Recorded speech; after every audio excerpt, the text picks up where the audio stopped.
News came out of Essex County Correctional Facility in New York on June 15th that Casanova had been involved in a prison altercation that left him with a deep cut on his face. It is safe to say that the rapper's life behind bars has not been the easiest. Is he being bullied in prison? Well, stick around and find out all about Casanova's life in jail. Life before the RICO. Casanova's rise to fame cannot be compared to anyone else in the industry. In an interview with Vlad TV, he revealed that it had only taken him 5 months of rapping to become a star. The rapper's life has been full of ups and downs, and he has his lucky stars to thank. However, even though he was blessed with a rap career, he continued pushing his luck. And as we will later see, he may have pushed his luck a little too far. As the saying goes, push your luck, and it will definitely push back. With the rapper currently facing 15 years in jail, it is interesting to see how Casanova got himself here and what his life in jail has been. Most criminals are forced to engage in criminal activity because they need the money. That was not the case for young Caswell Sr., alias Casanova. The rapper was born and raised in Brooklyn, New York, specifically grew up in Flatbush, a neighborhood in the New York City borough of Brooklyn. According to him, he was born into a good family where his parents made enough money to buy him anything he needed. However, at only 11 years old, Casanova started robbing people in New York. While most robbers would describe their actions as horrible, although necessary, Casanova had a different and bizarre take on robbing people at such a young age. In an interview with Vlad TV, the rapper described robbing people as fun. According to him, one of the few things he considered fun and brought him joy was getting into dangerous situations. He loved trouble. Casanova was a menace from an early age. From throwing eggs at people on Halloween to stealing flowers from business people on Valentine's, he had no remorse for his actions. Casanova was really a product of his environment. Growing up in the hood had a big influence on him, especially in his early years. As he has revealed in many interviews, he was heavily affected by peer pressure while growing up in the hood. Well, it is safe to say that in the hood, peer pressure does not exactly lead young black men to do positive things. In fact, Casanova revealed that positive things were frowned upon. Guys who got A's in school were brutally made fun of that they would fail their tests on purpose to fit in. Going to class was for losers. Instead, missing class, shooting dice, and gambling was cool. This mentality characterized Casanova's childhood, and it was no surprise that he dropped out in the 8th grade. According to him, the most important thing for the average kid in the hood was being cool and being accepted by the other kids. The only way to get accepted was by building street cred, and this was achieved by engaging in mischievous things like robbing people. Casanova has also revealed in interviews that even though his mom would get him anything he needed, he was always jealous of his friends who got their stuff from robbing people. At first, Casanova's criminal activities started off lightly. Since he was a child, he would mostly rob people of new shoes. He and his friends would wait outside shoe shops for people to buy sneakers. Once someone with their shoe size walked out of the store, they would run and snatch their shoes. His mother was suspicious of the number of shoes her son had when he did not have a job or any money. However, Casanova always had a good explanation that would erase any suspicions his mother had. He would lie that his rich friends gave him the shoes. He then started robbing stores. Casanova and his friends would run into stores, snatch items, and make a run for it. However, as he got older and the crimes were not as fun or giving him the rush and street cred that they used to, he was forced to go to the next level. Casanova would soon graduate from petty snatch and grabs to jumping people at night and stealing their money. It was now only a matter of time before he would run into the cops. Just 1 year after he had become a criminal, he was caught. However, he was never sent to jail since there was never compelling evidence that the 12-year-old had robbed anyone. Because of this, he was always released, and when he went home, other kids gave him even more respect. Instead of learning his lesson, the street cred that came with not being locked up after being caught by cops only motivated him more, and true to that, he continued his robbing spree. However, he would soon start getting locked up, and at 13 years of age, he was finally caught and sent to juvenile detention. This would be the first of numerous times that Casanova would find himself behind bars. For many people, a little time spent in jail seems to quickly turn them away from crime. For Casanova, it had the opposite effect. It made him want to commit more crimes. According to him, even jail was fun. Although he has mentioned in interviews that what he went through in jail was not actually fun, he was hooked on the attention and street cred he got from going to jail. It was also while in jail that he was toughened up even more. While in juvenile detention, Casanova has revealed that he was forced to fight for the most basic of things, such as cookies. As is in most jails, there were bullies in Juve, and Casanova was forced to survive through fighting. While locked up, the correctional officers would even organize fight nights where the kids would beat each other up. As we will see, this proved useful later in his life when he was put in an adult jail. Casanova got through so many fights that even the bullies in juvenile detention started respecting him. He was often mistaken for a Crip, even though he had not started gangbanging. It was here that his life in gangs began, as he was inducted into the Bloods gang. He became so involved in the gang lifestyle that when he got out, he was at one point the top gangster in Flatbush. However, he was not the top dog because of being tough like he did while in jail. He had to put in the work for his gang. From shooting at ops to robberies, he was always willing to go the extra mile. During this time, some of his friends did not even want to join him on his dangerous escapades, as they thought that he was pushing the limit. However, he did not care. This was the life he had become accustomed to, and it seemed like there was no turning back for him. Casanova's teenage years were characterized by robbing people and being in and out of jail. He was so daring that he would commit his crimes without wearing a mask. Had life behind bars, and the horrors that he witnessed in jail caused him to become a heartless monster who did not care whether or not he was caught, or did he just like the adrenaline rush that he felt when doing dangerous things? Well, one thing is for sure, Casanova became more daring and more creative in his criminal activities. He would rob people without a mask and then take pictures with them when he met them in clubs. He would later upload the photos on social media. While many would think that he was just being a daredevil, it was actually part of his plan to stay away from trouble with the cops. It was also meant to confuse the public. It was difficult for anyone to accuse him of robbing them when they had photos together posted on Instagram. No one would believe them. In fact, any accuser would be seen as a jealous liar who only wanted to tarnish Casanova's name. Pretty genius way of staying away from trouble. However, he would soon find out that he was not the smartest kid on the block. He would find this the hard way after he and his friend robbed a check cashing store when he was only 19 years old. Surprisingly, Casanova revealed that these were the easiest places to rob, which even shocked him.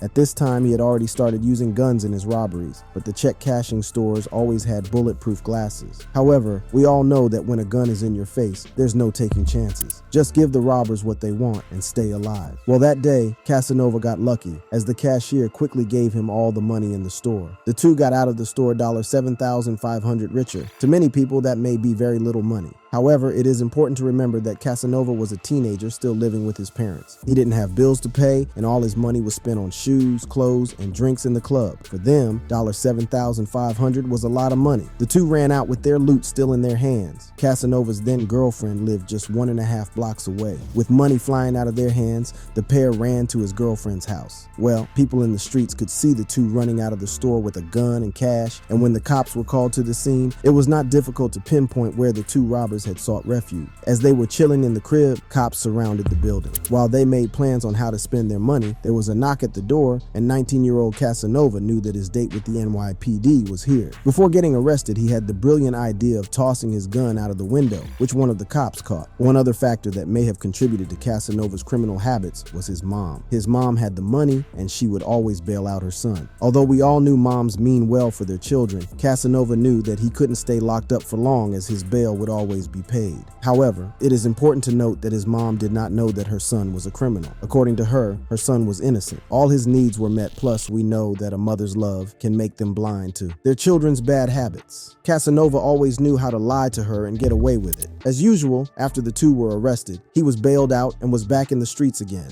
doing what he knew best, robbing people. However, Casanova did not know that his buddy had sold him out. Turns out that his co-defendant had struck a deal with the cops, which would see him do only 6 months probation, while Casanova would be behind bars for 8 years. In his last ever check cashing heist, Casanova's partner got accidentally locked in the store as he tried to steal a safe. Luckily, Casanova was long gone as the owners of the store beat up his friend. Only 3 days after this heist, his bond from the previous case was revoked. He was later arrested while attending a court hearing. He must have known that they had enough dirt on him that he did not resist arrest. Casanova was supposed to spend a large part of his life in jail. However, his lawyer gave him a choice that he could not refuse. According to the rapper, he was facing 25 years in jail for the 2 robberies. For the second robbery, there wasn't much evidence, and he could most probably get away with it. However, if he was found guilty in the other robbery, he could be in jail for a long time. It is worth noting that at the time, Casanova's then girlfriend was pregnant with his daughter. He could either see his girl when she was 8, or he could see her when she was getting married. Casanova did not hesitate. He took the plea deal and served 8 years in jail. Casanova's life in jail was not a walk in the park. The 19-year-old saw it all when he was behind bars. While prison in New York was referred to as Gladiator School because of the harsh conditions, Casanova did not feel as if jail lived up to that name.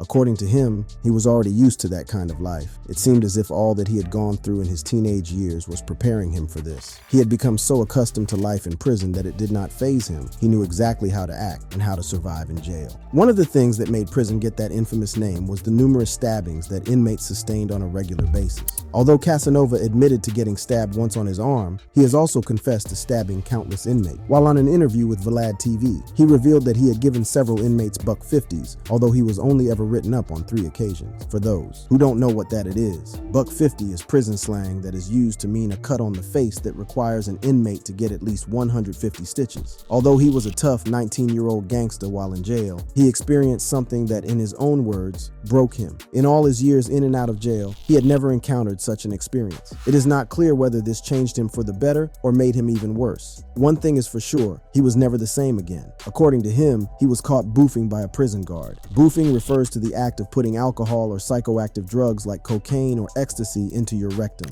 In prison, the punishment for that was getting sent to the hole. Casanova revealed that he was in solitary confinement for close to 3 years. These were his hardest years in prison. During this time, the rapper says that he often cried and that he felt as if he was going crazy. His mental health suffered so much that he was put on meds. To make it all worse, he was denied his visitation rights. Apart from ending up in the hole, his punishment also included extending his stay in jail from 6 years to 7.5 years. However, when he was released from Rikers Island, he did not hesitate to go back to his old life. Luckily, none of his old friends was into that life anymore. Having seen their friends locked up, they had fully given up crime and moved on to other things. At this time, his mom did not treat him like a kid and told him to get a job. This did not appeal to Casanova, and with none of his old homies down to rob stores with him, he turned to gambling. Luckily, he would win almost every day, and slowly he was starting to get back to his feet. His success would be short-lived, as he soon found himself in Rikers Island again, just 2 months after he was released on parole. It is important to note that he had been arrested for a robbery that he was not involved in. When he was back in jail, the full reality of what he had been doing all his life finally dawned on him. He realized that he did not want to be around criminals. He wanted a different life for himself. When he was eventually released, he quickly got a job as a construction worker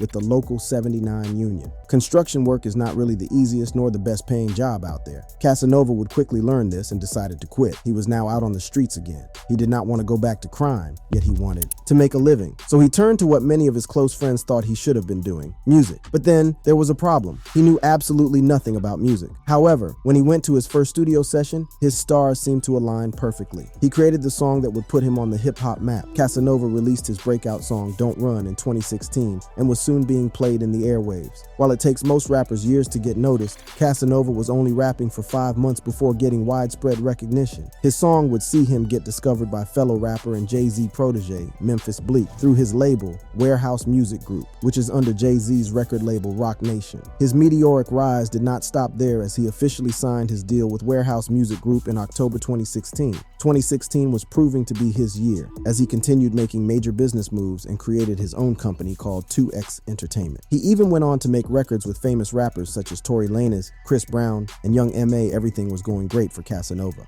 Until December 1st, 2020, when his world came crashing down. He had been caught up in a RICO case, a nightmare for anyone involved in gang activity. Life after the RICO. Brooklyn-born rapper Casanova pleads guilty to federal racketeering and drug charges. The U.S. Attorney's Office claims Casanova led the untouchable guerrilla Stone Nation Bloods gang and directed a multi-state conspiracy in that role. Casanova's rap career had been surprisingly successful, seeing that he had never thought about music, nor did he know the first thing about the music business. But in 1 year, he went from broke and unemployed to signing a deal with Warehouse Music Group and starting his own company. But with the rapper being in jail for more than 2 years, we will see that the rapper has not had the easiest of times, with many sources claiming that he is being bullied in jail. On December 1st, 2020, the New York division of the FBI and the Department of Justice arrested and charged 17 out of 18 affiliates of the untouchable Guerrilla Stone Nation Blood Gang with a variety of charges, including murder, narcotics, firearms, and fraud offenses. Casanova was charged with conspiracy to commit racketeering, conspiracy to distribute controlled substances, and possession of a firearm in furtherance of a drug trafficking crime. In a statement to the press, U.S. Attorney Audrey Strauss said that members of Guerrilla Stone committed terrible acts of violence, trafficked in narcotics, and even engaged in brazen fraud. fraud by exploiting benefits programs meant to provide assistance in response to the COVID-19 pandemic. Shockingly, the 16-count indictment included the murder of a minor. The U.S. Attorney also noted that a minor was murdered in furtherance of the gang's activities. FBI Assistant Director William F. Sweeney Jr. specified and revealed that the minor in question was a 15-year-old. As the indictment alleges, the violence and drug activity committed by these gang members threatened the safety of our communities and placed innocent lives at risk. Their unabashed criminal behavior, as alleged, included the murder of a 15-year-old and even extended to defrauding programs meant for people suffering economic hardship due to the pandemic, he said. The shooting of 15-year-old Jelani Jones had happened a few months before the gang was indicted. On September 21st, cops obtained CCTV footage of the brutal killing of the teenager. The footage shows the 15-year-old walking with his bike when a person dressed in black, face covered, came up to him and shot the boy in the head. The shooter then turned and ran across the street. Jones was taken to Vassar Brothers Medical Center for the fatal gunshot wound to the head, but sadly succumbed to his injury. Although Casanova had nothing to do with the murder, a member of his gang was heavily involved that day and later pleaded guilty for the role he played in the teen's death. According to sources, Brandon Soto, alias Stacks, did not pull the trigger that fateful day. Instead, he provided a firearm to a minor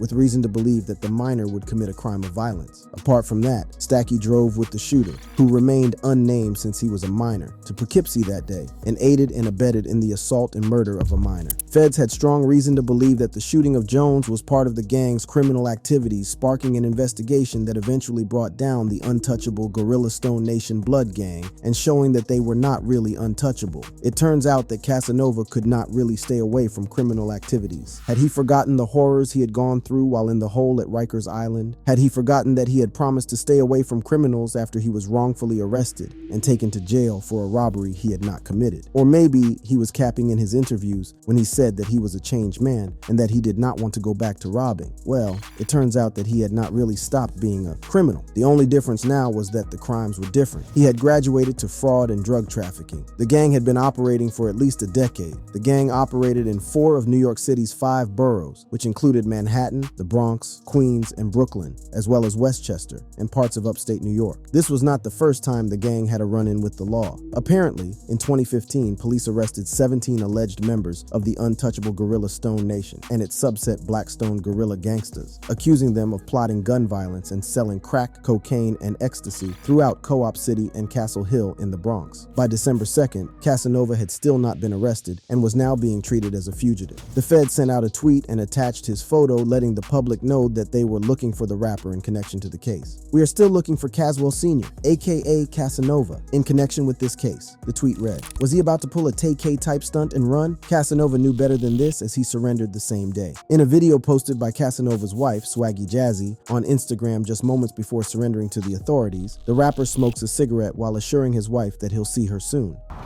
Going in, baby, I love you like cooked food. You know, I'm a whole gangster, tough dude. I'll see you soon. I love you like cooked food. I love you too.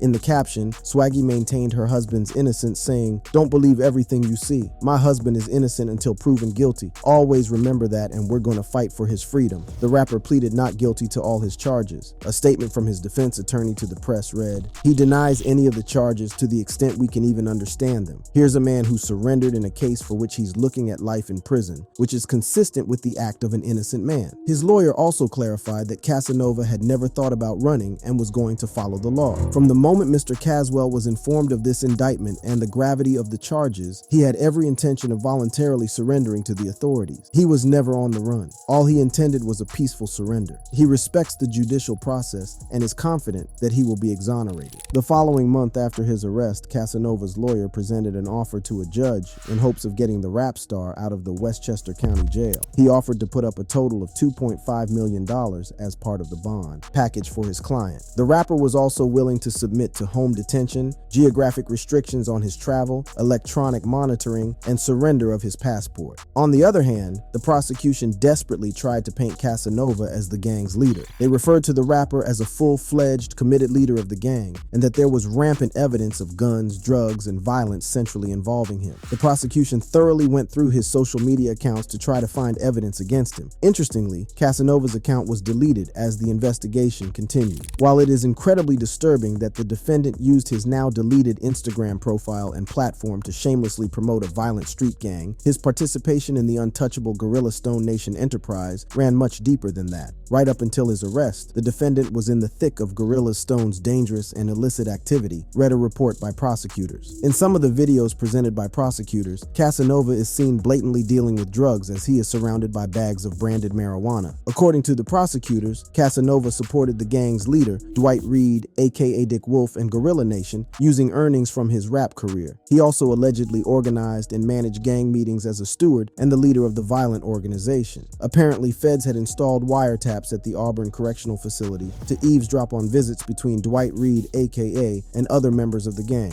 During one of the visits, a co-defendant, Walter Luster, aka Shells, told Reed a story about how Casanova accidentally shot a gun during a poker game in New York. Luster reportedly said Casanova was always carrying a gun while in the streets. Casanova's conversations with Reed were also recorded. A Manhattan federal decided that due to the rapper's criminal history and the evidence in his case, granting him bail would be too much of a risk. He referred to Casanova as a danger to the community and denied him bail. He also noted that since his associates were committing violent acts, Casanova could easily get his dirty work done without getting involved personally. The fact that violence seems to be perpetuated by associates of Mr. Senior, it's plausible to interpret that as evidence. Mr. Senior doesn't have to get his hands dirty, the judge said while delivering his ruling. All this time, the rapper seemed to be in good spirits while behind bars as he posted a photo of him in jail on a video call with his children. All of my life's problems have one simple solution: a hug from my children. I miss you all. See you all soon, read the tweet. The rapper tried a second time to get out on bond, and this time prosecutors used a clip from an interview with Nick Cannon, where he claimed that he was still 8. While at the time that seemed harmless enough, it turned out to be what prosecutors needed to prove that CA's was still affiliated with his old crew and not just a celebrity ambassador. Prosecutors also cite a private text message in which the rapper allegedly said, "I'm under Dick Wolf, the godfather of all apes," which they believed proved his high-ranking role in the criminal organization. Casanova seemed to be his own worst enemy, as the prosecution was checkmating him using his own Instagram posts. He had fallen into the curse that has befallen many rappers behind bars, the curse of self-snitching. With the stacks of evidence coming out against the rapper, pressure was starting to mount. This was visible from the tweets he was putting out. Before his second bail attempt was denied, he was sending out positive tweets showing that he was in good spirits. On March 2nd, he tweeted, "I always told myself I was never going back to jail. Since I'm innocent, I turned myself in. What would you have done if you was in my shoes?" However, after he was denied bail a second time, the tone in his social media posts changed. "As you already know, I'm fighting serious charges right now, but I'm innocent. That's one. 2, I've been fighting my whole life, so I'll get through this. But just understand how they could get you jammed up," he said in an Instagram video. He followed this with a tweet showing that he was clearly not happy with his situation. "If you ain't send me no money or check in on me and you supposedly my man, suck my d-." And that goes for anybody, the tweet read. There was wide speculation that this meant that he was going to tell on his homies. It is important to note that when he was free, he mentioned that if someone had been caught by the feds and they were a millionaire, there was a high chance that they would snitch to go free. Man, talk all that, talking about all these rappers and all these fake gangsters, man. You go to the feds for fucking Rico and they offer you 20 years and you're a millionaire. You're telling. According to hip-hop fans, it was only a matter of time before the rapper sold out his gang members. And the more Casanova posted on his Twitter, the more people knew that he was about to become a rat. In July, he tweeted out, "People don't abandon people they love. They abandon people they were using. Hope that don't go over your head." Earlier that month, a man named Stephen Chino Hugh, who was part of the rapper's gang, decided to plead guilty of orchestrating a shooting against rival gang members in New Rochelle. With Hugh facing a mandatory minimum sentence of 25 years in prison, decided not to roll the dice. This may have rubbed Casanova the wrong way. He could have seen it as betrayal and decided to let his stand known on cooperating with the feds. Things continued going from bad to worse as another member of the 18-man indictment, Brandon Untouchable Neves, also agreed to take a plea deal in September. Neves was reportedly caught on a wiretap with 2 other Gorilla Stone members who were plotting to stab anyone who violated the rules while locked up. He had already been on probation since 2015 for ordering a prison stabbing on behalf of Gorilla Stone. At this point, point, Casanova seemed fed up as he took to Twitter to air out his frustrations. Some of you think holding on makes us strong, but sometimes it is letting go. I hope that doesn't go over y'all heads. He also took to his Instagram to ask for help from his fans and very important friends. For the rapper, this was the end of the road. He claimed to have used a huge chunk of his resources on legal fees, hinting at financial difficulties. This is a public service announcement to all my fans and very important friends. I've been incarcerated for almost 1 year now, exhausted all remedies, and spent a significant amount of money on legal fees to prove my innocence. The charges against me are false. They don't represent or reflect the person that I am, the caption read. He also expressed that he was feeling defeated since, according to him, the feds were using his criminal history to crucify him in court. In November, the rapper took to Instagram to share his worst fears with his fans. He felt that he would die in jail while warning young guys to stay away from jail. Might die here, but always remember, what's gangsta, cause this jail